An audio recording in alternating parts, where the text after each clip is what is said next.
Okay, guys, let's get started.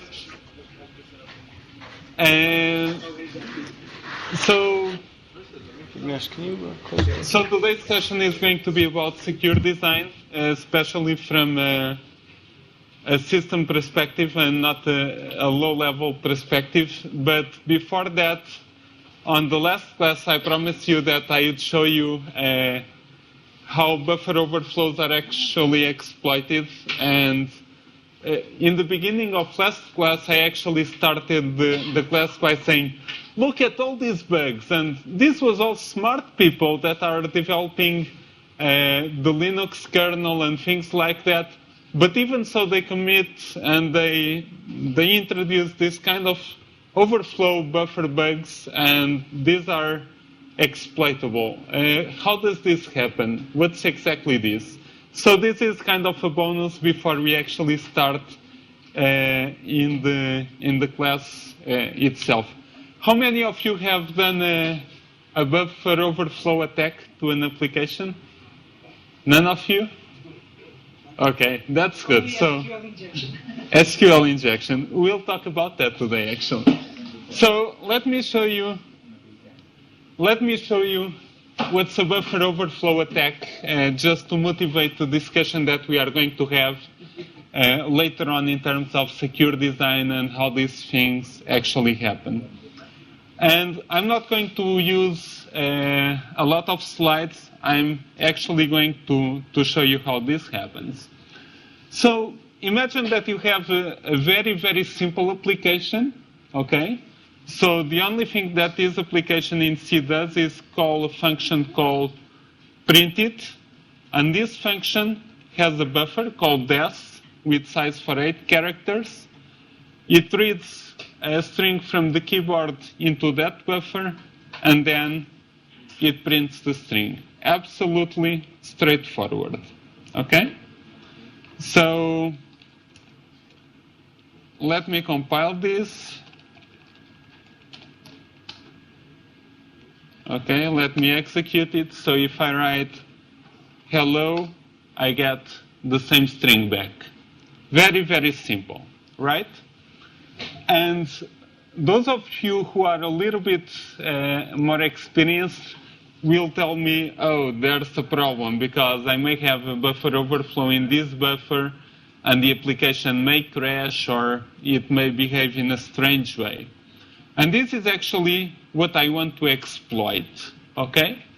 So imagine there is a function that I want to force the application to execute. So let's imagine there is a function called hack or hacked.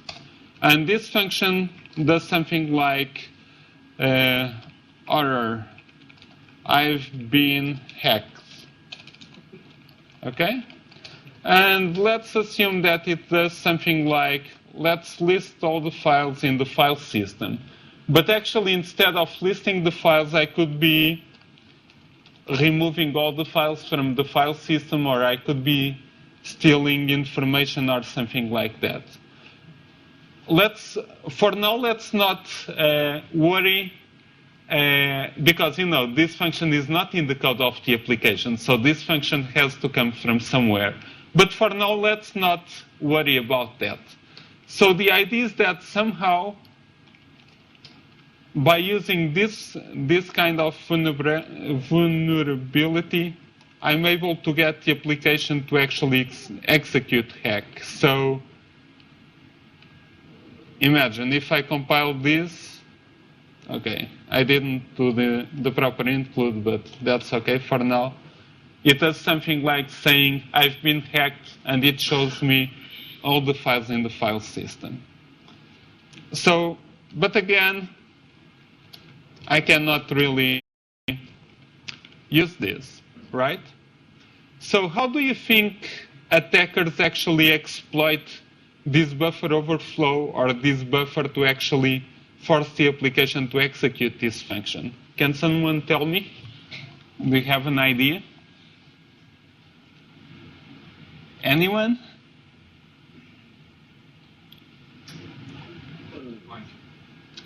Okay, what pointer? You have to press the button if you want to speak. You have to put the pointer to the hacked function so that the next instruction in line is the hacked function. Okay, that's more or less that. So actually, what happens is that for those of you who have computer architecture or a course like that, you know that when applications execute, they have a stack, right? And this is the bottom of the stack, and basically you are pushing things on the stack from the top, well, from the top of the memory to the bottom, but the stack is basically increasing in this direction. So if you call a function, basically you have the call arguments, you have the return address, you have the base pointer which points to where the stack frame begins, you save the registers, and actually you have the local variables. And the trick actually that hackers exploit is basically by, if you look at the buffer that we had, the S buffer, basically they override the contents of the buffer until they fill the return address. And basically they put in the return address the address of a different function. So let's see how this could be done. What I'm going to do in the source code is actually something that is very, very easy to do with a debugger, although for me it's going to be easier to show it in this case. So let's look at the contents of the stack. So I'm going to write contents of the stack before the call, and now I'm going to write the contents of the stack.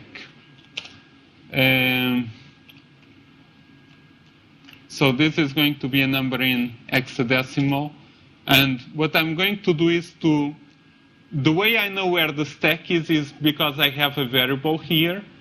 So what I'm going to do is to say s plus 0, and s is the address of this buffer.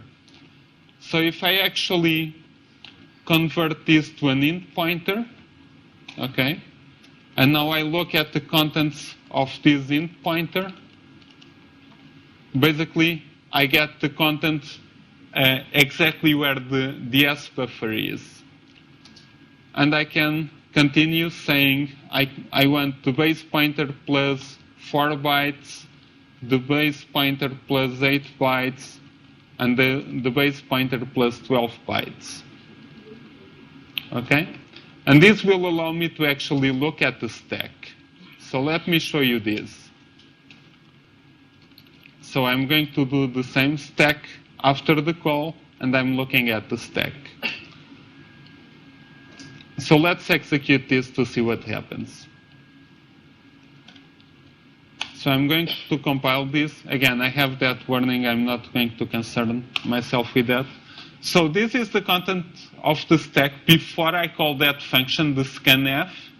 And let me introduce some data. So imagine that I put 2 A's. If you look at it, it's exactly the same in terms of contents, except for one thing. You will see that I have 41 and 41 here. Why? Because 41 is the code of A. So if I actually write 1, 2, 3, 4, 5, 6, 7, I get 41, 41, 41, 41 until this point, right? Is everyone following what I'm doing? What I'm writing, what I'm saying is that I'm introducing data in the stack. It's being written in the S buffer, and this is some content, and this is some content on the stack. Actually, if you look at the stack, what you have is the local variables. In the case of this application, we are not saving any registers because we are not using that in this program. We have the base pointer and we have the return address. Okay? So let me write this down. What we have here is basically S from 0 to 4. Okay? Then I have S from 4 to 7. I have the base pointer of the stack, and I have the return address of my function.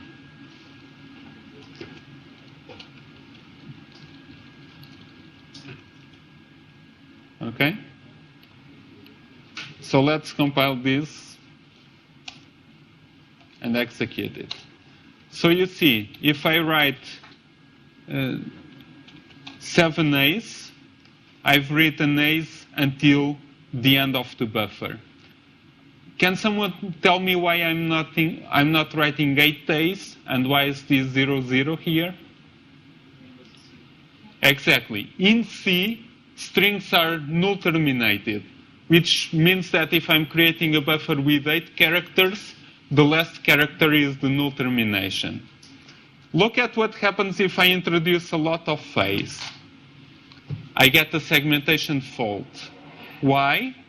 Because if you look at it, basically I'm overriding everything, including the return address.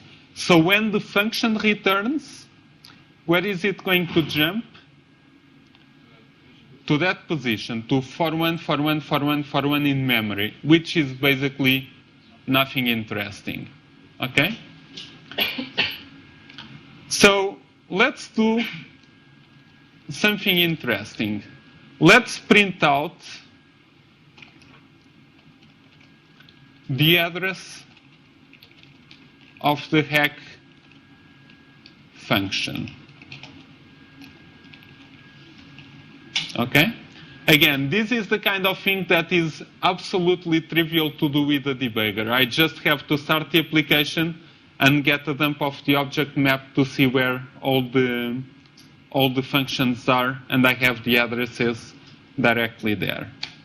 Okay? So let's execute this. Okay. If you look at this, the function hacked is at this address. So tell me, what do I need to do to actually attack this application?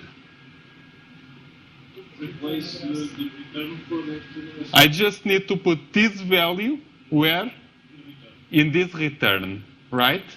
So what I'm going to do is exactly that. So instead of just writing it by hand, because I cannot introduce hexadecimal numbers by hand, I can use the echo program, right? So if I do echo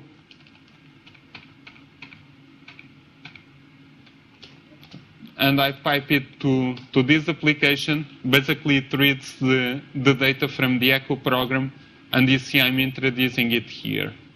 So the only thing I need to do to hack the program is actually to continue. And let me show you what I'm going to do. I'm going to write this return address just directly to the application. So hexadecimal 2e hexadecimal 11 hexadecimal 40 hexadecimal 00. If I do this, look where's the return address, right? It's exactly the same address. Now look at this.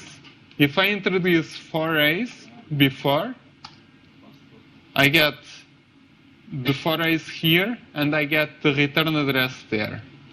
If I introduce 4 A's more, again it crashes, but the return address is already at the base pointer. If I introduce more 4 A's, look at what happens. I've been hacked, right?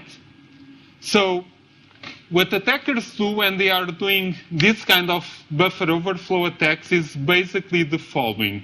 First, they look at the inputs of the application, all the input channels, like strings the application is reading, or data that is coming from a socket or something like that, and they try to inject a lot of data into each one of the input buffers.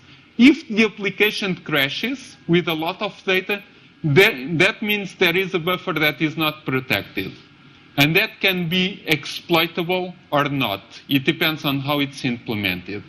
If it's exploitable, what they do is to somehow introduce a piece of code with the binary code of the hack function or a similar function, and in that particular buffer they will put the pointer pointing to the data they introduced. And the funny thing is that this is actually my favorite one. Again, this one was in Microsoft Internet Explorer, and basically when you went to a website, they would put an image, a PNG image, which actually contained the binary code for the function, for the hack function, which would attack the client. And then they were able to exploit a buffer overflow, just like I did, so that when they found the return address, it would point to the PNG image, and the PNG image was actually the code, and that was the attack. And this is the normal thing that people do in terms of buffer overflow attacks. Okay. Again, as I told you on the last session, in most cases the applications are not taken down because you are doing a cryptographic attack on the encryption or something like that. The applications are taken down because basically you have bugs in your software, or you are able to social engineer the people to actually reveal the passwords, or somehow you have access to the inside of the system. For instance, if it's a large organization, and you are able to exploit that. Okay? So this is just motivation for you to see what happens.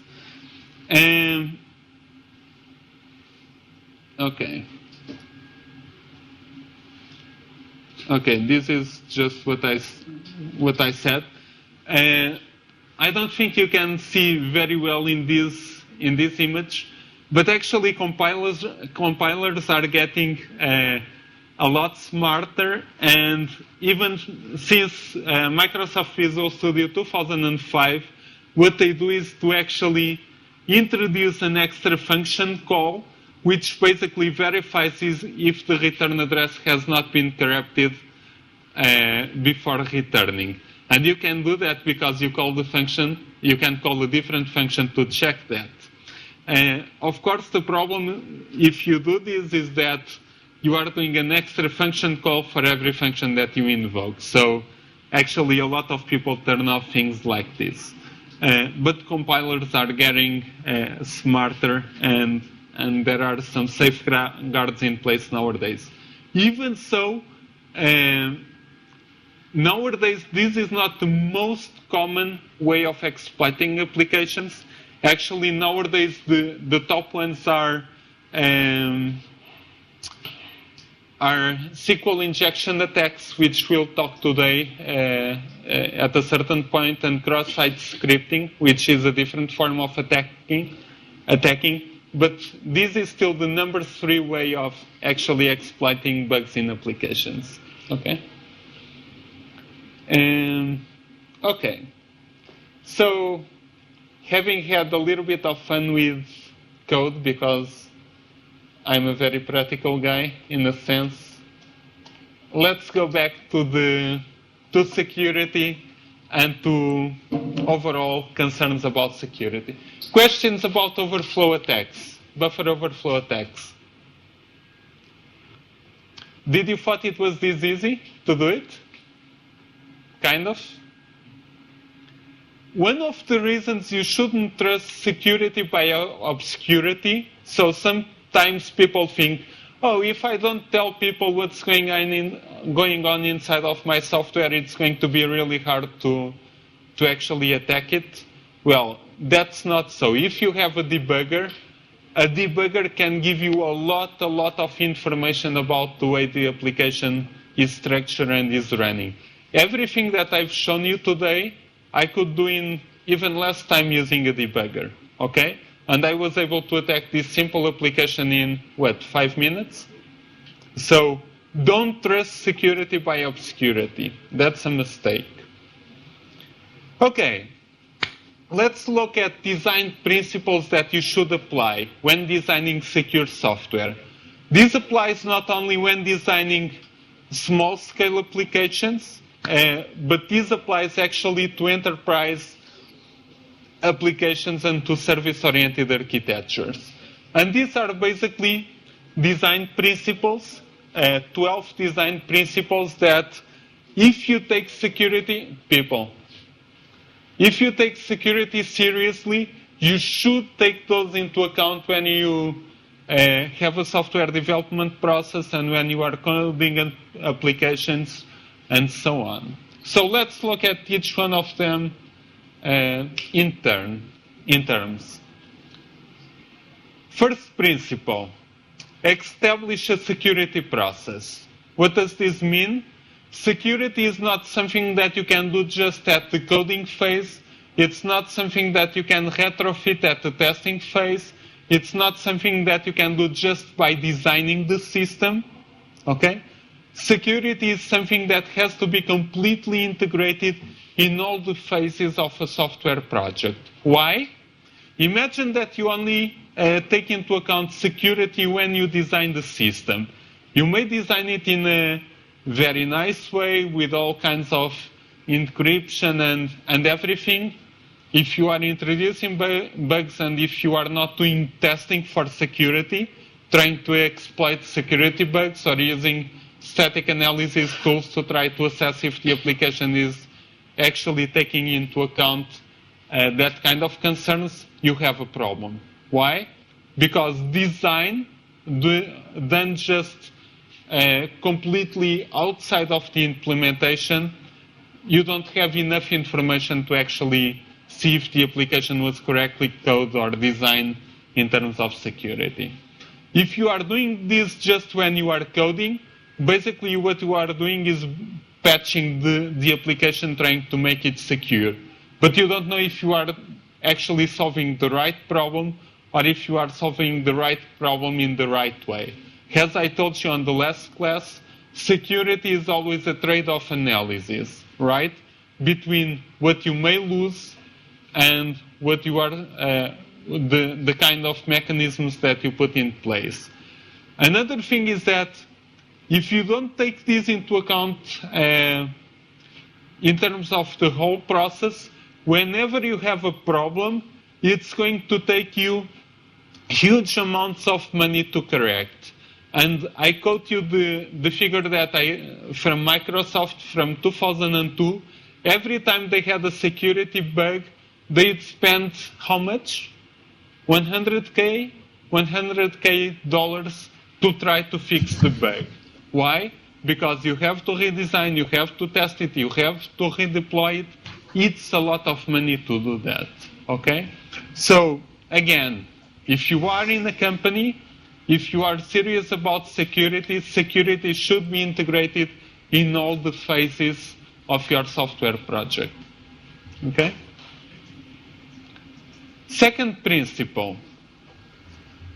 During requirements gathering, one of the things that is quite important, again, if you take security seriously, is to define the security goals of your product.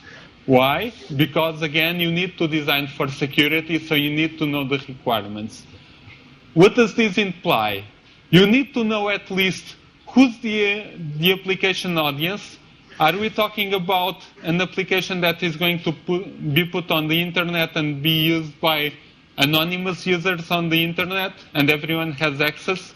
Is this an application on the back end of a server just used by a small number of users that is going to be on the segregated network? Is this an application for system administrators? Again, if you don't define your actors properly, you don't know how to define security for them. The next step is actually to assess what security means for these people. Why?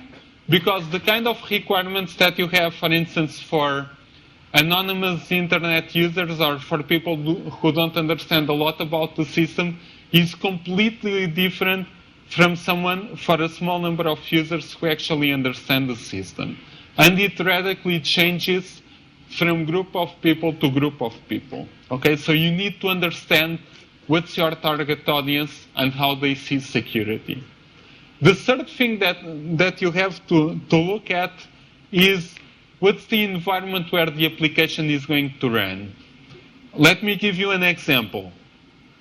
All the accounting and project management applications in our faculty, in our department, are running on a segregated network. And basically, if you connect a a laptop, an internet, a laptop to the network, to that physical network, basically an alarm goes out and your sysadmins go immediately to the place where the laptop was connected to see who is doing that, actually. This happened to me, by the way. So again, you need to consider what kind of environment you are deploying the application on. And again, different environments have different requirements. If you are deploying an application on hundreds of computers, right? And this is going to be used in an environment that you don't control, you have to take that into account. Remember the application that you just developed, the second application, right?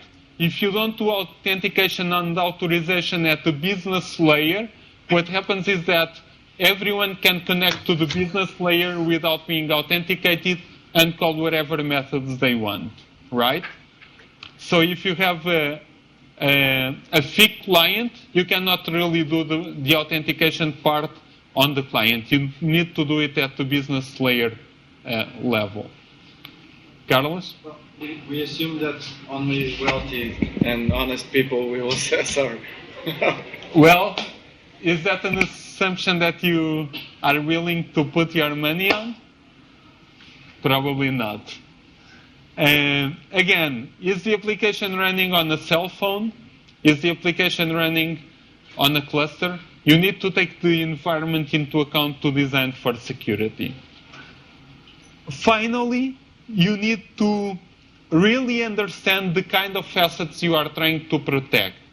Okay? And this is always a critical thing. Is confidentiality that you are trying to protect? So not revealing, for instance, bank account numbers or credit card numbers, or that some people are accessing your slightly strange website. Again, is it just confidentiality? Is it integrity? For instance, in a bank, you don't want people to actually be able to change the values in a database, even the guys that are taking care of the data warehouses and so on. Why? It's not only a question of confidentiality, but the structure of the data that is stored, because it represents money. Are you trying to achieve non-repudiation? So if someone does something on the system, that person will not be able to take it back and say, no, I didn't do it. This is important in many systems. For instance, again, if you have a contract between two parties, both parties have to be, how can I say it, responsible for actually the actions they take in the scope of the contract. So again, understanding what you are trying to protect in depth is really important from a point of view of gathering requirements for a product.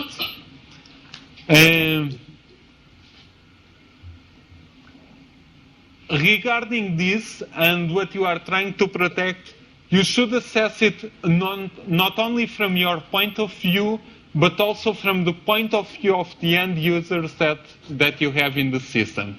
For instance, imagine that you lose the credit card numbers from your clients. It's a problem for you because you lose reputation, right? And you will lose clients. But it's also a problem for your clients because, well, they may lose money and they may actually sue you for that.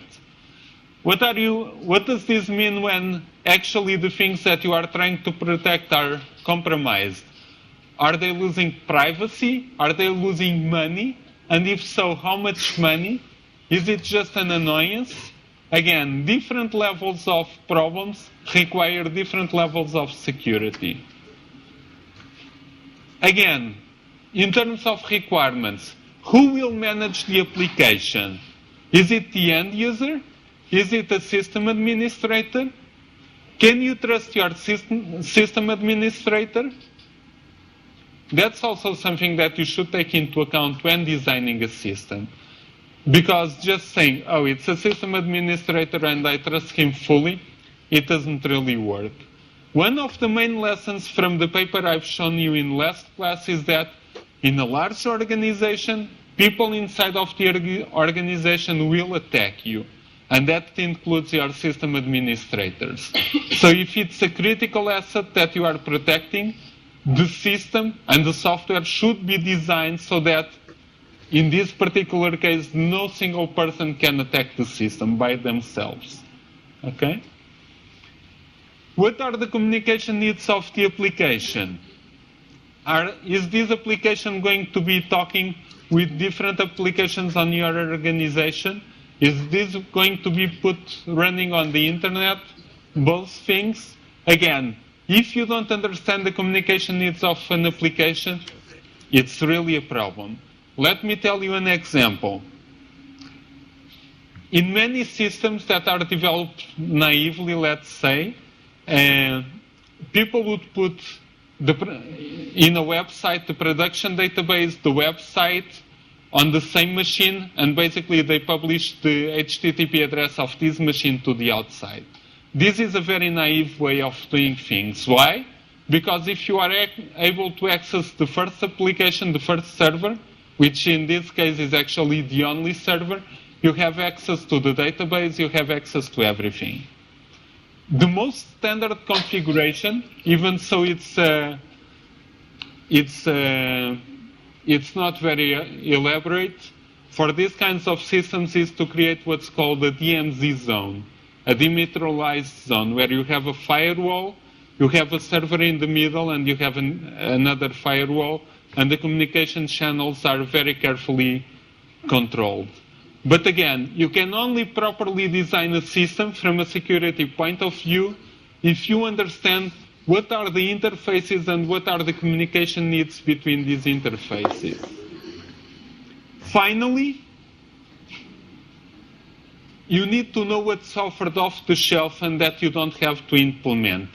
Especially in terms of security, this is really important. Why? Because it's really easy to make a big mess when implementing something that is supposed to be secure. And in that case, one of the things that you should try to do as much as possible is to actually delegate security features to properly validated libraries, hardware, and so on, things that were certified. Let me give you an example. Imagine that you have an application and you have to do encryption, okay? When you do encryption, in general, you need a key, right, to encrypt a piece of data. Many people, very naively, just generate a key which is the time of the day, okay? And use that as a random number. Or if they don't do that, they use a random number, which is basically from just calling math random. Is that a method? What's the problem with this? Can someone tell me?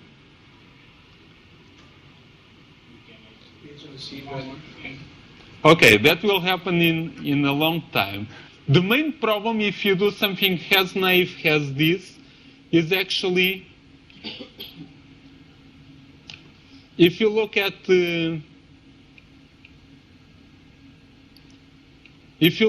implementation of math random and any number generator in normal programming languages, the next random number is basically a constant times the previous number plus another constant, and they do this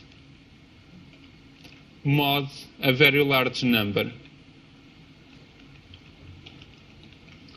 What this means is that if you are able to guess the first number, and that number can be always the same or it can be the time of the day, it's extremely easy to set up an attack to find out the encryption key. Why? Because if it's based, for instance, on the time of the day, you can try different times of the day for 1 day, 1 week, whatever, and start to generate numbers based on this. And this is actually done. So, when doing security, try not to implement things by yourself if you don't have experience in this. try to delegate this to secure APIs and to secure hardware, which were developed and tested over time. So, do use COTS, especially in terms of security. So you need to assess what's available for you. Does your hardware support encryption? For instance, my laptop does. Okay. Does your operating system already supports user authentication and authorization, or can you have something in place to do that off the shelf? If you are concerned about physical security, and I told you that a very common attack pattern is actually to walk in the server room and access the server physically. Can you steal doors? Can you put a key on the place? Again, this may seem a little bit like, oh, come on, that's nonsense. I'm not going to consider physically what happens to the server. That's for someone to be concerned with. Well, you should. Okay? Okay. Third design principle. Consider security a product feature. What this means is that if you look at your project, you shouldn't see something like first milestone, design the code. Second milestone, add features. Third milestone, add features. Fourth milestone, add security. If you see something like this, these people are not really thinking about security in a very integrated way. It's almost impossible to retrofit security into a system because security, in a sense, it's a little bit like a quality attribute.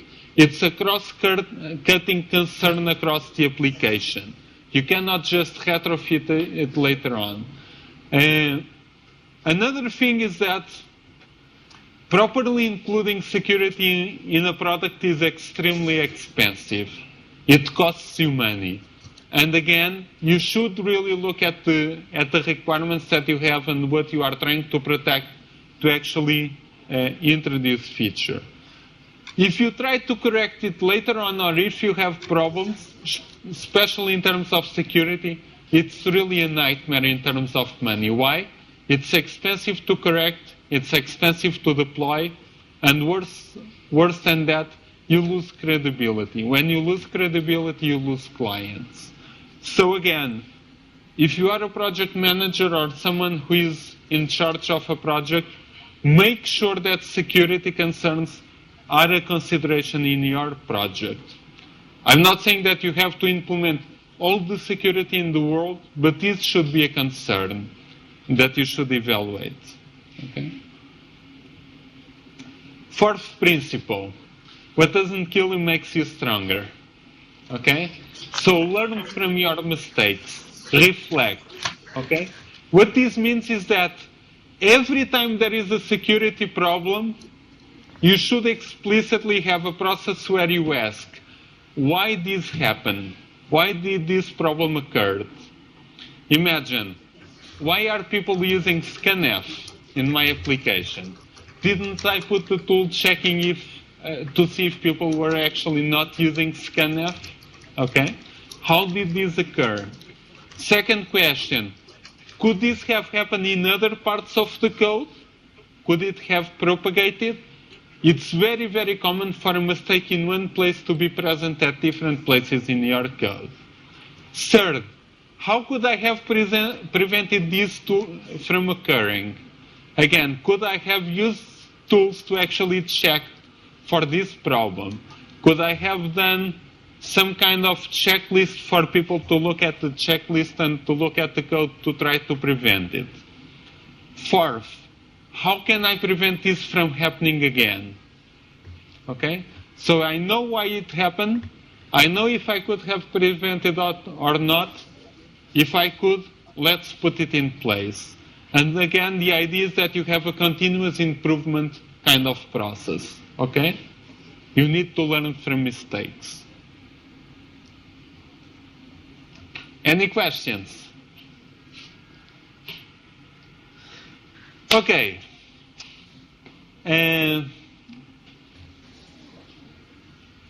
Fifth design principle.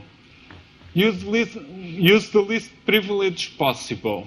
Whenever you are executing, don't put the applications running as administrator or as root or something like that. Why? Because if you do, you only need one exploitable bug for the whole system to be attacked. Again, this seems obvious. In practice, people do this all the time. Let me give you an example. In my laptop, I'm part of the administrators group, right? Which is a mistake. What does this mean? Well, if I have a virus or something like that, I will need to reformat the whole disk and reinstall everything. Why? Because the virus have access to everything in the disk. But this is not just me. It's very common to see people deploying applications running as root, okay? Even in backend systems. And that's a problem, okay? You only need one bug for it to be exploitable. Sixth principle, and this is an important one. Use defense in depth. What does this mean is that you should always assume that your application and your protection at the module level, let's say, it's the last mechanism standing up. So you should assume that everything has been destroyed up to this point, and it's up to you to protect the system. Okay? So let me do the connection back to the second application that you developed. If you were just doing valid authentication and authorization at the web interface layer, what you were saying is that you were assuming that the business layer was secure, right? Well, if the web interface layer was compromised somehow, everyone could access the system in any way they wanted. People inside the company, people outside the company, everyone. So in general, you should use defense in depth. You should assume that the system is insecure up to the point that you are analyzing and try to design this so that it's secure. Again, although this is the principle, remember that security is always a trade-off analysis. What you are protecting against what you are spending, okay? So you have to take that into account. And why should you assume this? Because if you don't assume this, what programmers do and developers do is that someone is taking care of security for them. And if everyone assumes this, you have a huge problem, right? It's an induction kind of problem. The basic idea is to remove single points of failures in terms of security. So in reliability, there is this concept called the single point of failure, which means that if that thing fails, the whole application crashes or the whole thing crashes. In this case, in terms of security, it's the same thing. In general, when designing secure systems, you should try to avoid single point of failures from a security point of view. 7th point, always assume that external systems are insecure. This is actually a form of defense in depth. In particular, if you are at the interface level, at the module level, assume that the data that is coming in may be corrupted.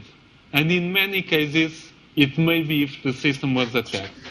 Let me give you an example. Many people implement very naively things like this. Imagine that you have a web application and you are doing authentication using the username. I'm not even using the password in this case. So somewhere in your JSP page or your PHP page, you have something like select star from users where name equals something that came from a web form. What's the problem with this? I see some people smiling. We can put something username that will give Everything. Everything. Okay? So basically the problem is that if in the web form someone writes this string, A prime or T prime equals T, what happens is that this particular string is going to be fitted in the place where the username is. So you get something like T equals T, which is always true, which basically removes the where clause, and you get the whole table. Okay? And again, imagine that you write something like this for the username and password. Well, it's real easy to crack down the site. Nowadays, this is the number one vulnerability on the web. Why? Because literally millions of programmers are developing their web applications without taking this into consideration. Which means that someone with a very simple tool, and the tool to do this is really simple, you only need to inject strings like this and similar ones, it's able to crack it down very, very quickly. Okay? This is the number one vulnerability. Why? Because people are not using this design principle. They are not assuming that external systems are insecure. Okay? So please do assume that external systems are insecure, even if they are inside of your company. Let me give you another example. I don't know what happens with you, but I only have 2 or 3 different passwords. And I use the same password in a number of sites. And what I'm assuming in this case is that these sites are not malicious and they are not going to be leaking information. But this is actually a problem. Why? I'm assuming that this external system, this is an external system from my life, is actually secure. Now imagine that someone is able to access this database and gets my email and my password. Well, it's really easy to try to use that email and password in 10 or 20 different sites and get actually results. Everyone has an account on Facebook, everyone has an account on Amazon, everyone has an account on Google, Yahoo, and so on, right? And people repeat their passwords. PayPal, okay? That's man.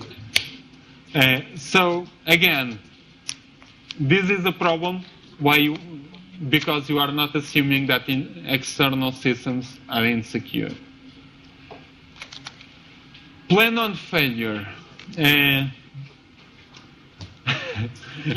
The only safe computer is a dead computer, or at least a disconnected one.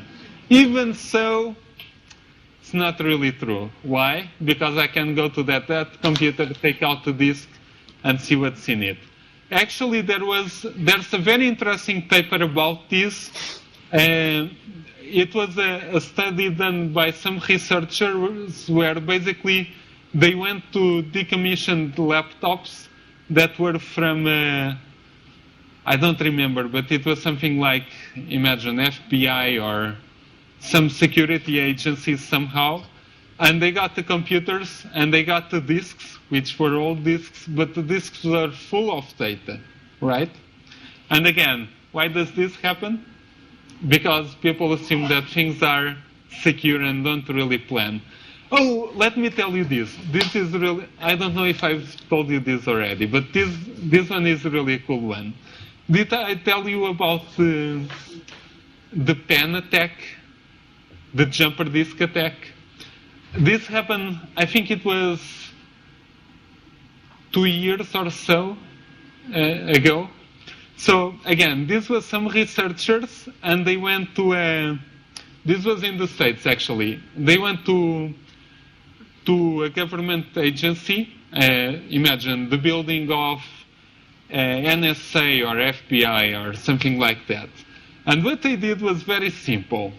They they dropped some jumper disks on the floor near the door, but the jumper disks actually had a small device that, when it was introduced in a computer, would send the data that was inside the computer.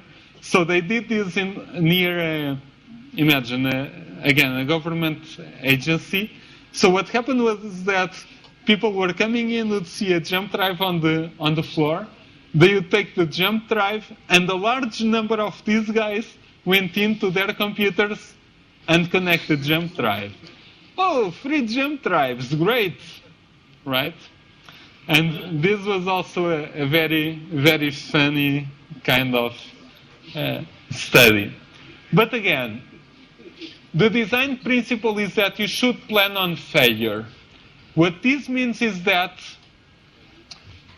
if you are actually in an organization, and if you are actually responsible for a system or a number of applications, part of your security concerns is to decide and to agree upon what to do when the system fails. So you should assume that somehow the system is going to be compromised, and you should have a plan saying, this is what we do if the system is compromised. So imagine, if it's a simple website, you should think, what happens if someone is able to access my website and deface the website? Am I going to format the computer and reinstall everything?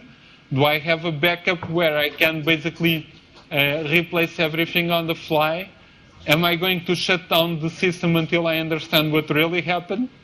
I should plan. Why? Because if I don't plan, when things go down, when things happen, I'm not really able to react in a sensible way. What happens if I find out that someone entered the server room?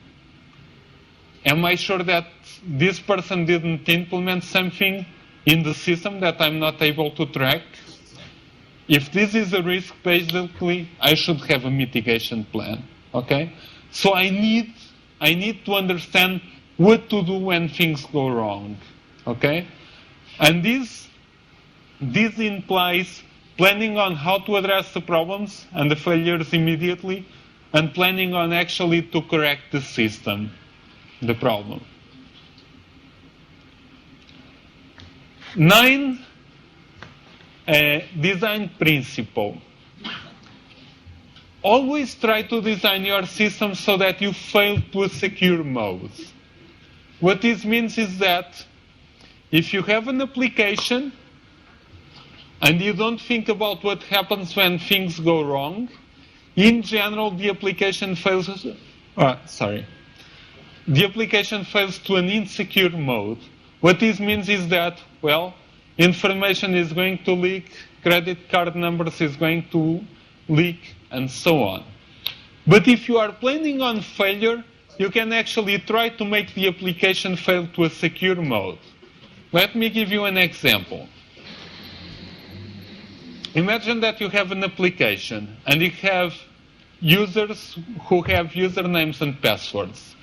If you don't encrypt the usernames and passwords, if you don't encrypt that list of passwords, if someone is actually able to access the disk on the server, it will have all the passwords, right? If you actually encrypt or hash the passwords, what happens is that even if someone is able to steal the disk or the file, the passwords are still encrypted, right? So basically you are trying to fail to a secure mode, okay? Where you are still protecting part of the system even though your security measures have failed, okay? It depends on the way in which Of course. But again, this is always a trade-off. But the point is that as in critical systems, in any critical system that you have, you see that the system is always designed to fail to a secure mode. Let me give you an example. If the computer controlling a train goes down, the train is designed so that the train is immediately stopped. Why? The fail-safe mode where lives are not compromised is basically by stopping the train. Okay? And if you look at many devices, it always works that way. You always try to fail to put your system in a mode where it's safe to fail. Let me give you an example. I've worked and still do for the European Space Agency, and the satellites have a mode called emergency mode, where basically if they lose communication with the ground, or if they have a problem somehow internally, what happens is that they shut down the computers. They have a small procedure where basically they orient themselves to the sun and open the solar panels pointing to the sun. And that's all they do. Okay? And the reason is very simple. If you lose power, you know that in space is really cold. It's about 3 Kelvin. So with 3 Kelvin, basically everything freezes. And if your batteries freeze, and if your fuel freezes, you are dead, right? So what happens is that if anything goes wrong on a satellite, the procedure, and this is automatically done, the procedure is the satellite points out at the sun, puts the solar panels pointing at the sun, and sits there like this. Why? Because if it's pointing at the sun, it's able to charge the batteries, and by charging the batteries, they can keep the heaters on in the satellite. By the way, all the satellites have heaters because if they didn't, they would froze. Okay? Hey, Paulo? Yeah? So just a counterexample. One thing, you need to pay attention a lot to the context. So 2 examples are discrete manufacturing versus continuous manufacturing. So if you're in an automobile production line and you have a failure, you want to shut down the production line so you don't continue to inject the fault into the automobiles. But if you're in a chemical process automation production process, so for example, you're mixing concrete and you have a fault, you don't want to shut down the line. Otherwise, you'll have concrete harden in all your equipment and you'll lose the equipment. In fact, you want to keep going in the event of a fault. And so those are 2 different examples where you have very different kinds of failure modes. One where you want to continue to operate even in the presence of a fault. Another where you want to shut down. So just a couple of examples that maybe describe the real difference depending on the context. That's a perfect example. So fail-safe or fail-secure, it's not always to shut down the thing. As Matt was saying, again, if you are in a factory doing concrete or steel, you cannot shut down the product line because, well, you'd lose all the equipment. Think about a plane. The proper procedure in a plane is not really to shut down the plane, right? That would be a big no-no. Okay, so when designing a system, a software system, and you want to take security into concern, always plan to fail to a secure mode. And the secure mode may not be basically shut down the thing.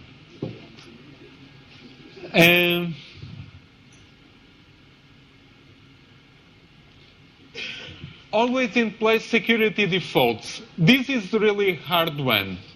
This is very, very difficult to do in practice. In general, secure defaults means that you give the least privileges that you can in a system, and you have the least services running and the least functionality running as possible. Okay? Why? Because if you have less entry points, it's a lot harder to attack a system. The problem with this is that if you have the bare minimum and the least permissions that you can and the least security level that you can, basically you are really annoying the users and you are getting yourself into a problem. Why? Because you are in a degraded kind of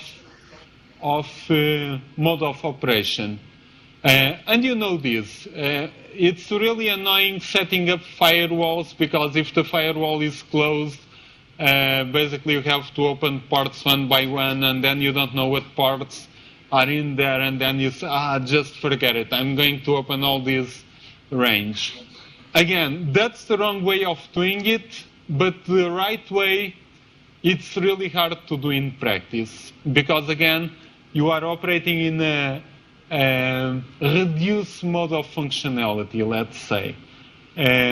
So again, this is something that you should take into account. And again, it's a trade-off when designing a system. Let me give you an example. There are hundreds of examples. How many of you know Oracle databases? Okay, what's the password of the username Scott? Tiger. Okay, you don't remember? It's Tiger. Okay? So, actually, if you go to many databases in operation, Oracle databases in companies, you just go and type in Scott Tiger and you have access to the system. Usually Admin, and so on.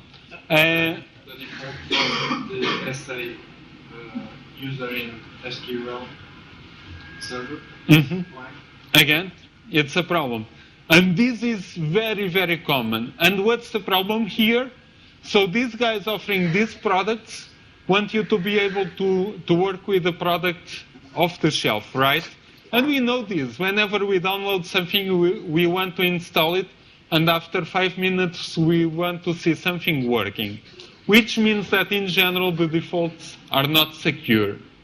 If you have secure defaults, it's a nightmare to configure, and after some days, you get it to work, but by that time, you've lost your clients.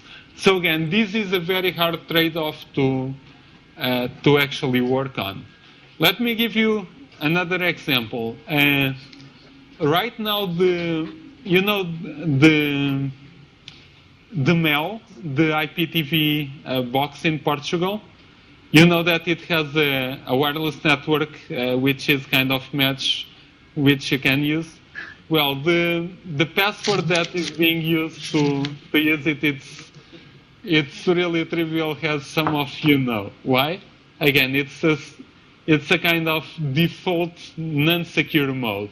But right now, whole in Portugal, you can access the internet for free because of this. And it's not only in Portugal, this actually came from, it's a router from Thomson, and in the UK is exactly the same thing.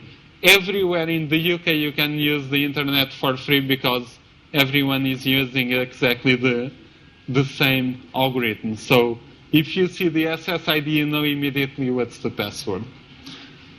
So is this in a slide somewhere, Paulo? No.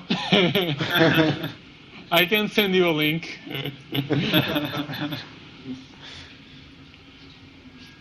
Okay, very important.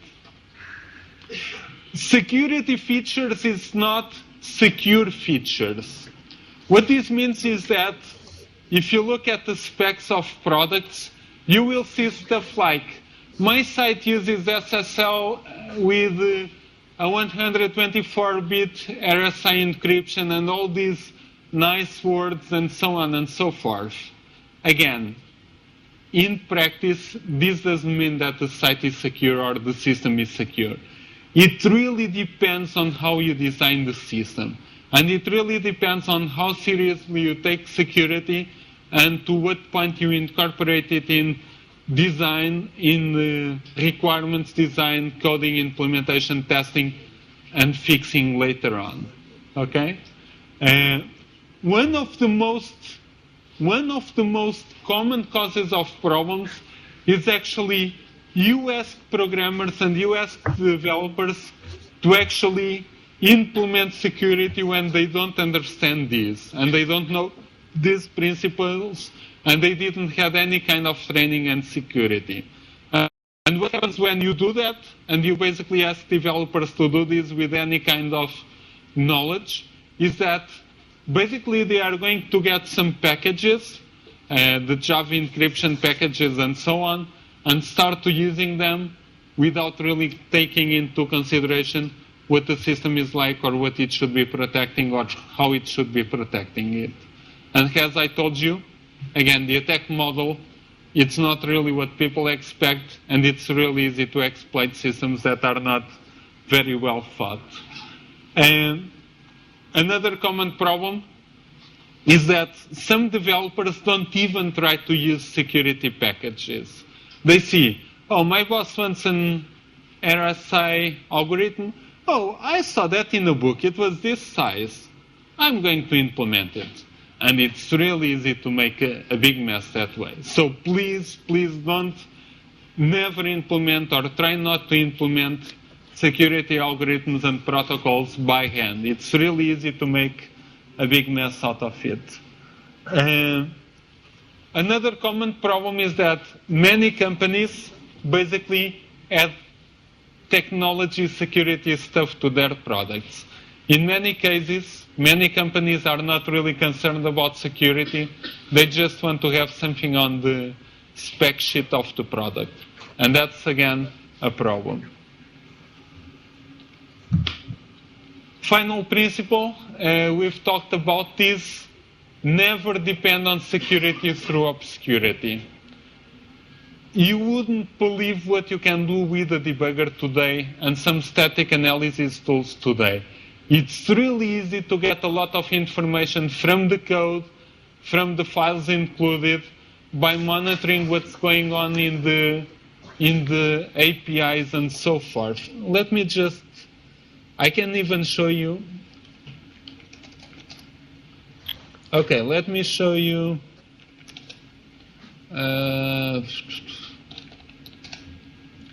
Okay, if I do something as simple as this, this is in Unix. If I do strace over a command, over some program, I immediately get a dump of all functions calls that are being called at the kernel level and all the parameters that are being passed from place to place. It's really, really, really easy to get all the information that you need from an application. Okay? All this is what's going on the kernel and at the different parts of my application. The only thing I needed to do this was issue one command. Okay? Debuggers and tools are really powerful. Don't rely on security by obscurity. You just need someone who has, I don't know how you say it in English, but we say it, 2 fingers of forehead, who is minimally bright to actually exploit your applications. Okay? And remember, time and patience is on the attacker's side. When you are implementing code, you are really in a hurry because your boss is pressing you and he wants to ship the code. Well, the attacker may be sitting at home at his leisure time and he can be trying to find out how to do it to gain some money or some advantage over days, weeks, months. Okay?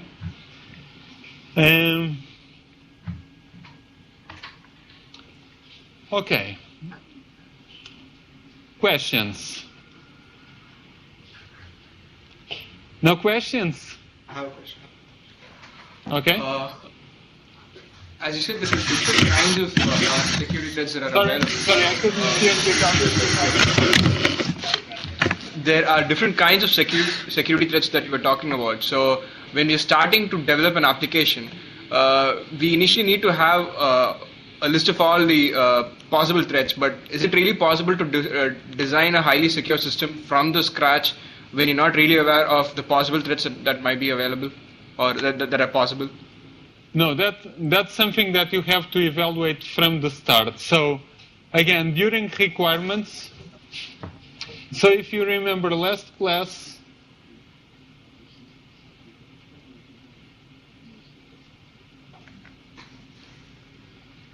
so when you are doing security analysis, any security analysis, when you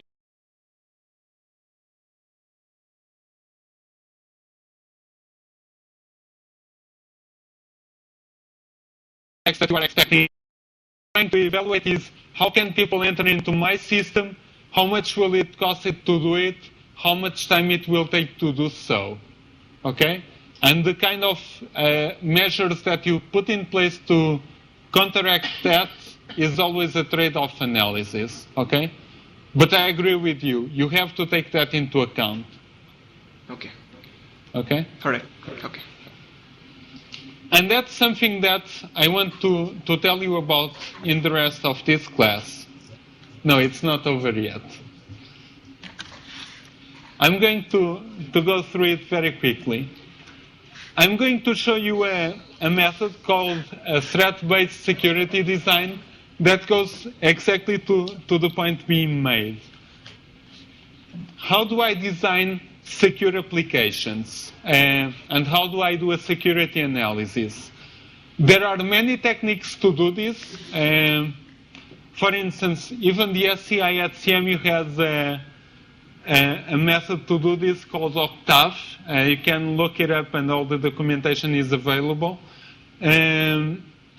I'm going to analyze it I'm going to show you a method which is a little bit more lightweight and probably more applicable to small teams and a small number of people.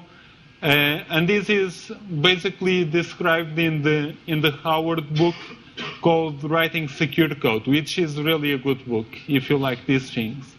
And what you do when you are doing security design by threat modeling, what you are doing is designing a product for security. And the way you do design is by looking at the kind of threats that can be in place regarding your software. And in a nutshell, again, this is very summarized. What you do is to assess known threats or imaginable threats to your system. You rank those threats by risk exposure. Then you choose how to respond to the threats, if you are going to address the problem or not. You choose the kind of techniques that you want to use to mitigate the threats, and then you choose the technologies at the end to address the techniques. Let's look at this in a little bit more detail. Okay. So where do you start? Again, this starts during requirements and design, but typically what you look at is you list what are your core processes, what are your core services, and what are your core services. So entities that are alive in a sense. You look at where your data is. Is it in the file system? Is it in the data in a database? Is it on an LDAP server? Basically, you look at the data stores that you have. Then you look at where the non-persistent data is. So things that exist in memory, like data structures or things that are on the move, like temporary files and so on. So ephemeral data. You look at the communication channels. So basically between modules and between systems you have communication channels like sockets, message queues and so on.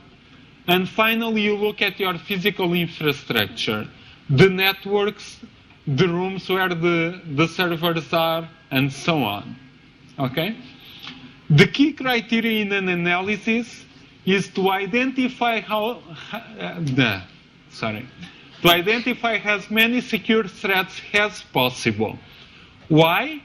Because it doesn't matter if you find 100, 200, 300, whatever.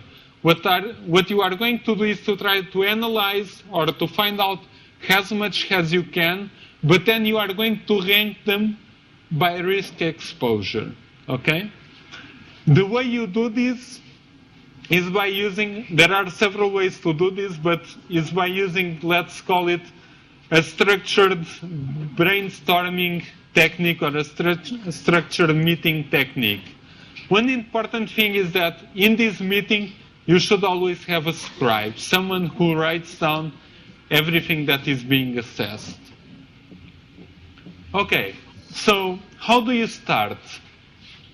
As I said, you start by the overall architecture of the system to the level of detail that you have, but you try to to have as much information that you can. And what you list are the active entities, so the clients, the servers. You list the data stores. You list the communication channels. You list the ephemeral data. And in this case, you don't list the physical deployment infrastructure, but you should take that into account. But basically, yeah. Quick question. So, a couple of things. So, design is kind of a hierarchical process, and given the fact that that there are many decisions at this point that you would have made that would really impact security, don't you really start at the requirements phase? So what I hear you saying is that there's some assumption that you already have the architecture and you're going to identify the elements within the architecture that are potentially vulnerable, but you've already made many decisions at that point that are going to potentially be very difficult to change if you end up with real security issues, right? Which is a problem. So in terms of requirements, again, the main concern is try to understand what are your security concerns. This can be done either when the system has already been developed and you are trying to see what's the problems that the system have, or basically when you have an architecture and you are trying to evaluate how secure the architecture is or is not. Go ahead. But from a design perspective, wouldn't you start much sooner when you're making the design considerations, understanding what the prioritized requirements are with respect to security, and then evaluating various design decisions prior to getting to this point? Well, this can be a technique that you use to exactly do that. So imagine that you are doing ACDM, okay? And you are basically iterating on the architecture. This could be the kind of things that you do if security is a very important quality attribute, okay? So it would be a way to evaluate the architecture that you are designing. So this would be a design alternative as opposed to an established architecture. Got it. Exactly. Okay. So you can use this technique in different ways. I think you maybe ran out of batteries. We lost sound.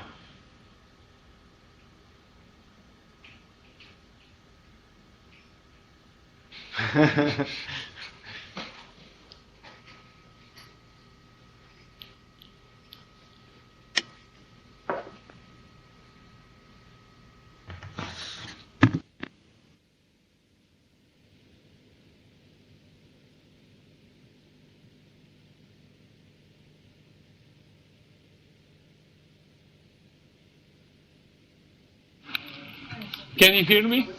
Perfect. It kills batteries like crazy.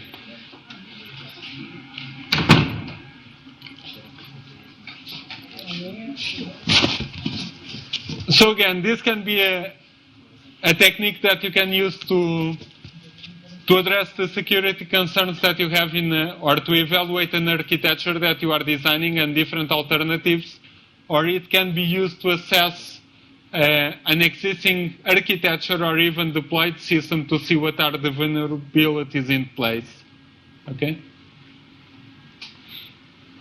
Okay, so again, you start with the overall architecture of your system, listing all the active entities, all the channels, persistent data, ephemeral data, and physical infrastructure if that's the case.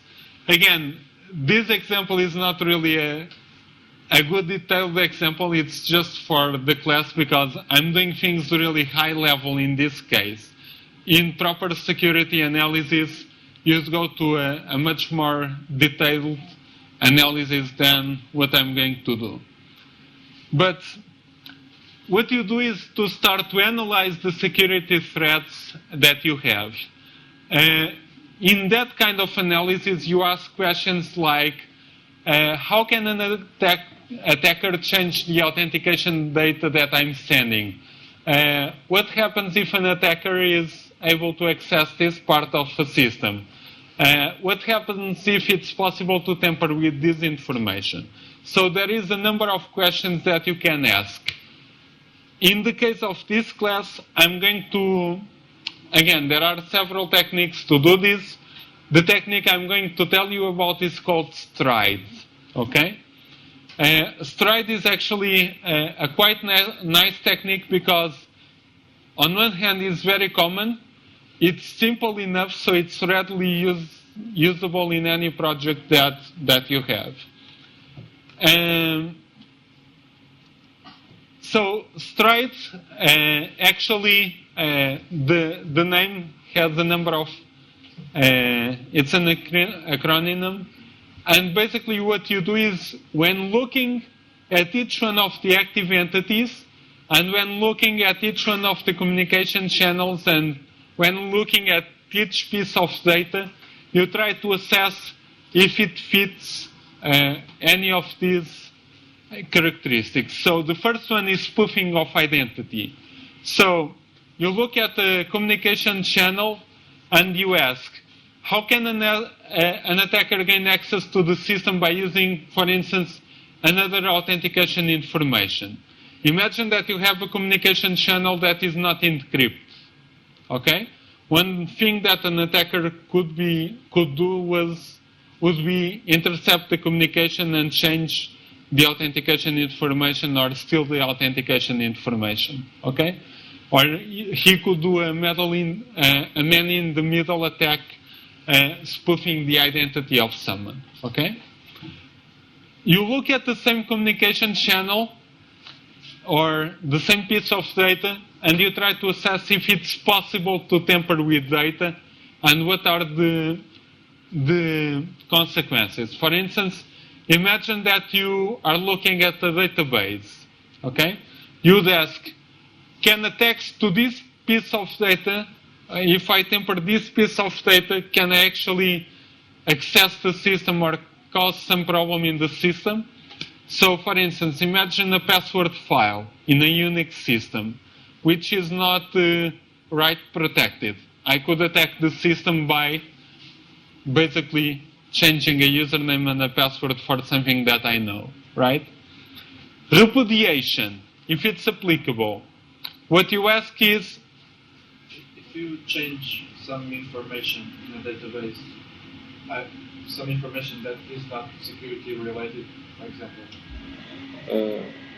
the amount of money that you have in the bank, it's that a tampering attack or not? It's yeah. It is? Mm-hmm. Okay. You are tampering with data. Notice that, again, an attack is not necessarily to access the system. An attack may be to basically corrupt data, eliminate data. The first thing that you ask is, what am I trying to protect? And that's part of the requirements. What you are trying to address is, how can I attack the system looking at different parts of the system? Okay? So changing things in a database is tampering with data. Even temporary files, like temporary files are ephemeral data. I should also list the ephemeral data and assess if I can tamper with that data to gain advantage regarding the system. Repudiation. Can someone deny having performed a certain action if he is able to access this communication channel or this piece of data? Information disclosure. Can information be leaked out from this communication channel or from this piece of information? For instance, imagine that, again, we are talking about a database. If someone is able to read the database, am I leaking out critical information? That's the kind of things that you ask. Denial of service. Can the system be attacked, and can it be attacked so that legitimate users cannot use it if I'm able to access this piece of data or this communication channel? For instance, a denial of service attack could be, for instance, delete a database or a certain file, which means that the application would crash, preventing legitimate users to actually use the system. It's not a traditional denial of service attack, but you are actually denying service to clients by tampering with data in this case. elevation of privilege. Is it possible for me to get more privileges and compromise the system somehow using this data or this communication channel? For instance, imagine that your system uses an LDAP server to do authentication and authorization, and there are a number of roles. Imagine that I'm able to change somehow my role from user to administrator. That's an elevation of privilege. Okay? So every time I look at a particular piece of my architecture, what I try to address is how can my system be attacked in any of these vectors? Okay? So let me give you an example regarding this simple system. This system, the one I was showing you, is basically a web server which is used by a client, and there is a database server on the back end, and in the local web server I have authentication data, which is just a file with username and password, and I have the web pages, and the database server is actually connected through a storage area network to some disks where the physical database actually resides. So if I look at these, and if I take these questions into consideration when looking at each piece of information, I can start to address and to identify threats. For instance, I could say a malicious user views or tampers with the information on route between the web server and the client browser. Why do I say this? Because the protocol being used is HTTP, right? So the second thread, a malicious user views or defaces the website by changing the web page files on the web server, okay? If the guy has access to these files, basically it's able to do this attack. Threat 3, a malicious employee steals credit card numbers by intercepting information flowing on the storage area network. So again, the storage area network, it's when you connect a bunch of disks to a network using a particular protocol, and it's actually possible to sniff on the protocol and what's going on the SAN. You could have a denial of service attack using a flood attack to the server. And if someone is actually able to access the authentication files inside of the web server, basically he gains access to a large number of passwords, and so on and so forth. Okay? The statistics from Howard, they say that in general, with experienced people, you are able to identify about 20 to 40 threats properly formulated per hour, per 2-hour meeting, okay? Again, you shouldn't do the meetings too long, because after a while, no one is really engaged or paying attention anymore. So please keep the meetings time boxed when you do this. So what you do next is basically rank the threats by decreasing risk. There are many ways of doing this. A very simple one, although not exactly the best one, but a simple one, is calculating the risk exposure by multiplying the impact and probability. What's the impact? The impact is when things go wrong, if the threat becomes true, what are the consequences and the severity of the consequences of the threat coming through. The probability is basically how likely is the system of being attacked this way. In general, people don't use numbers. They don't do like 60%, 20%. Why? Because for us humans, it's really difficult to put a real number there. How am I sure that the probability of this attack is 70%? I don't know, right? So what normally people do is to use levels. And in general, they try not to use too many levels. 5 levels is actually very common, and they actually do it in general for impact and probability. When you are judging impact, again, you are considering things like time, money, reputation, and a high impact one is when you lose a lot of these things, when a low impact one is when it's basically annoying but it doesn't cost you anything. Probability is likely of it coming through. This depends a lot on the experience of people. A rule of thumb, in general, it's not encryption. The systems in general don't fail because of encryption. They fail because of bugs, human nature, operator errors, and so on. Okay, so imagine you have a number of risks.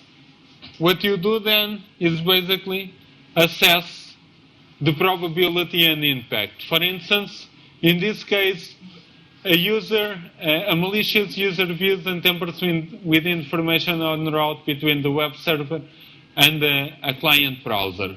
Well, we are using HTTP. We know it's trivial to do this kind of attack. If you haven't done it in any occasion, it's really easy to do this. So the probability of it happening, it's actually very high. What's the impact? Is this really a high impact risk?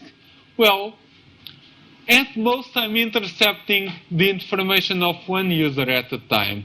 So even if it happens, and let's assume there is not a lot of money involved, probably the impact is not that high. Okay? And I get a risk of 10 by multiplying these two. Let's look, for instance, at this one. A malicious employee steals credit card numbers by intercepting information flowing between the database server and the storage area network. What's the probability? It's really low. Why? Technologically, it's difficult to do. So I need someone who is really committed on doing that. And let's assume my company is not that big, so I know the people very well and so on. So let's not assume that these guys are going to attack me. But when it happens, it's really bad, right? Because I'm losing all the credit card numbers. So if I multiply the two, I get 5. Let's look at this one. An attacker gains access to a large number of passwords by accessing the authentication data files. Probability, it's relatively high. Why? Because my employees can go to the server and look at the files, or if the web server is actually compromised, and you can see in this case that the authentication is actually sitting on the same machine. It's not on a remote held-up server nor anything like that. So the probability is, let's say, higher. The impact is also high. Why? Because if I have all these usernames and passwords, well, basically I can use them in different files and different systems, and it's very likely that I'm able to access different systems. So I get the risk of 16. So the next step is actually to reorder this list from high risk, high impact, high probability, which means that you have a high risk exposure, to low risk, to low probability, low impact, which means that you have a low risk. Okay? And again, at the end you may have 20, 40, 60, 80 different risks. Okay? The idea is that you identify as many risks as possible and you try to mitigate the top ones, the ones that really have a lot of impact and probability to you. So what you do next is basically to decide how you are going to respond to those threats. And there are 4 different things that you can do. You can do nothing. So basically you shut up and assume everything is going to be okay. We've all seen Microsoft doing this with some bugs. right? You can inform the user of the thread and ask him to take the risk. How many of you see these web pages in Firefox saying, oh, this certificate is not really valid. Do you want to add an exception? Do you understand the risks? Are you really sure you want to do this? And you say yes, yes, yes. And what they say is, it's your responsibility. It's up to you. Okay? No. Who says that? It's Firefox, right? It's not the guys that made the site. It's Firefox that No, says that. you say, Firefox say that, but it's you who is accepting the responsibility. Yeah. So if you think about, for instance, Microsoft Windows, the Vista, that pop up saying, oh, you are doing something that is potentially dangerous, what they are telling you in a sense is that I'm not able to vouch for the security of this. I don't know what's going to happen. Here's the data. Now you do what you want. So what they are doing in a sense is informing the user there is a potential threat there. Okay? The third option is actually to remove the problem, and this normally means removing or disabling the functionality in the application. Okay? Imagine that you are shipping a product, right? If you deem that a particular feature is too risky, you may actually disable and only ship it on the next version. Okay? And that's an option. And you should actually consider this option because, again, security problems can be really serious. Giving the example of Microsoft, they did this several times in their products also. So sometimes they don't ship things because they are not ready. Let me give you an example. The Windows Vista was supposed to have a transaction. This doesn't have to do with security. This has to do with functionality, but the point is the same. You may choose not to ship functionality if you think it's not ready. For instance, Vista had a functionality which was a transactional file system. So Microsoft was supposed to stop using NTFS and start using this transactional file system that would be great. Okay? It was one of the big features. And at the end, they decided not to ship it. Why? Well, there is nothing more critical in a computer than the file system. One thing is for the operating system to crash and reboot and so on. Another thing is for you to lose the data that is on your disk, right? So at the end, they said, come on, it's too risky to ship this, so we are not going to do this at this time, okay? The fourth option is basically fix the problem, okay? And fix the problem, of course, costs money. All of this costs money, but this is the one that costs most money.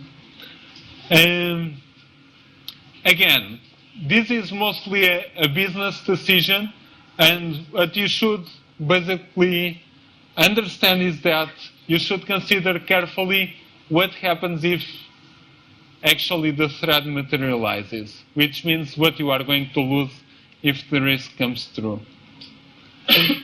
So, what's the fourth step?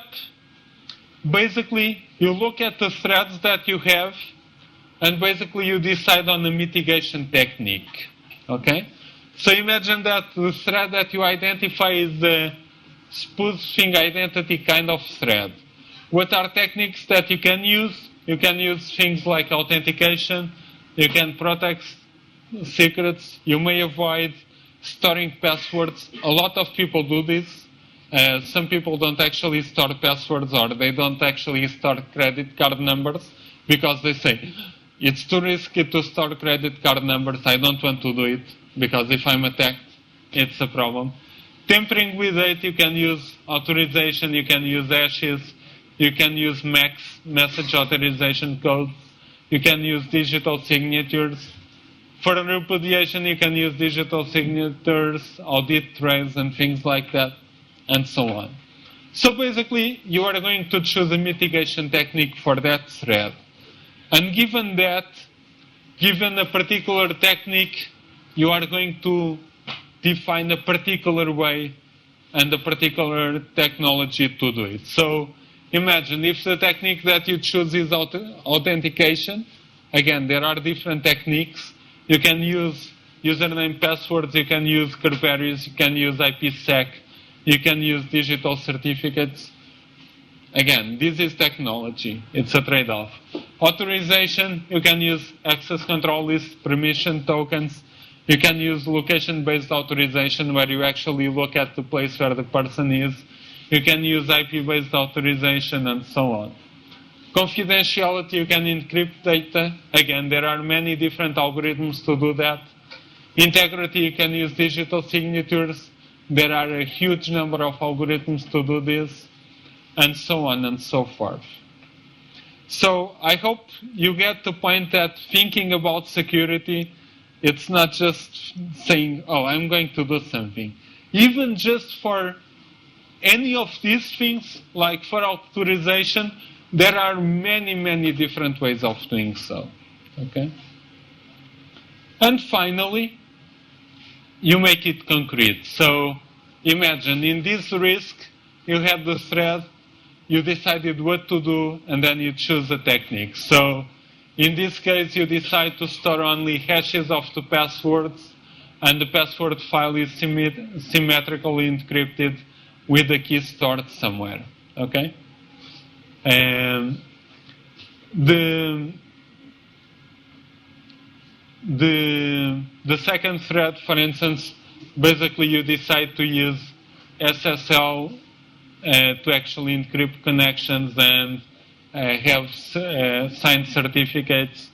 The other one, you basically decide to put a read-only directory to all users and only writable to the webmaster, and you decide to use a tripwire system for warning, which means that if someone actually is able to access the file and changes the file, you actually fire a notification somewhere by SMS or email. There is a neat software package for doing this called Tripwire. It's pretty cool. For instance, in this case, the way you address it is actually by fixing the problem, and you say, I'm not going to store credit card numbers. Well, it fixes it, and you don't actually have to deploy technology for it. And finally, in this case, it was a denial of service attack. You basically decide to assume the risk because it's too much trouble to try to solve it, and it may actually not be possible to do so. Okay, guys, questions regarding this?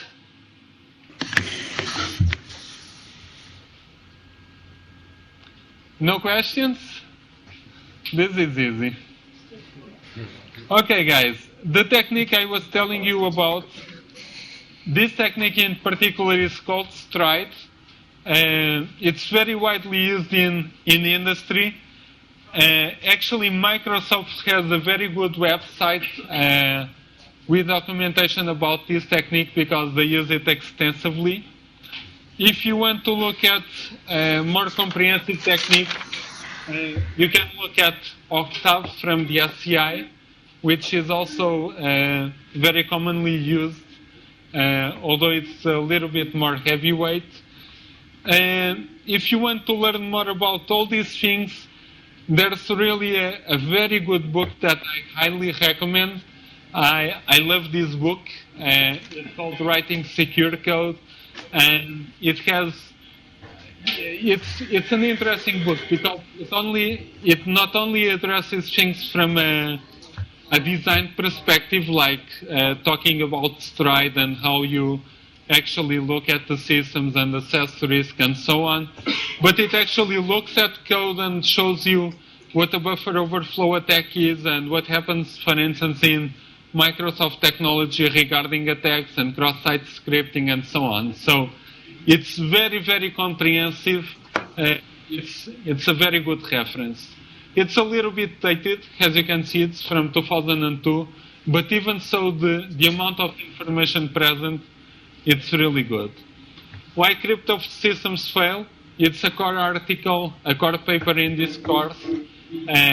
I've asked questions about this in the exams year after year, so I like this article very much, so I highly recommend it.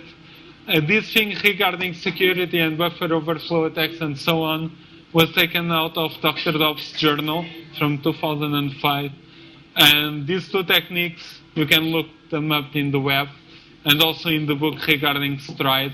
There's plenty of information available. Okay, guys, let's go. Okay, see you guys. Thank you.